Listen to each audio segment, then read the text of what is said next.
45 साल के नितिन नाबिन को पीर के रोज़ भारतीय जनता पार्टी का कौमी सदर बिला मुकाबला मुंतखब कर लिया गया है। वो पार्टी की तारीख में सबसे कम उम्र सदर बन गए हैं। उनकी तकर्री को पार्टी क़यादत में तंजीमी तब्दीली के तौर पर देखा जा रहा है, ख़ासतौर पर ऐसे वक्त में जब बीजेपी नई रियासतों में अपनी रसाई बढ़ाने की कोशिश कर रही है। बिहार से 5 मरतबा के रुकन असम्बली नितिन नाबिन इस ओहदे के लिए वाहिद उम्मीदवार थे। उनके हक़ में वज़ीर आज़म नरेंद्र मोदी, वज़ीर दाखिला अमित शाह, वज़ीर दिफ़ा राजनाथ सिंह, वज़ीर ट्रांसपोर्ट नितिन गडकरी और सुबकदोश होने वाले पार्टी सदर JP नड्डा समेत कई सीनियर रहनुमाओं ने नामजदगी कागजात दाखिल किए थे। बीजेपी के सीनियर रहनुमा और रिटर्निंग ऑफिसर के लक्ष्मण ने ऐलान किया कि नितिन नाबिन की हिमायत में 37 नामजदगियाँ दाखिल की गईं, जिन्हें दुरुस्त करार दिया गया।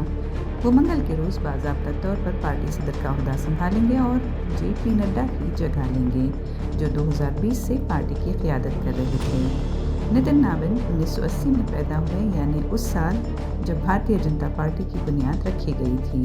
उन्होंने 2006 में अपने वालिद नाबिन किशोर प्रसाद सिन्हा के इंतकाल के बाद अमली सियासत में कदम रखा, जो खुद बीजेपी के रुकन असम्बली थे।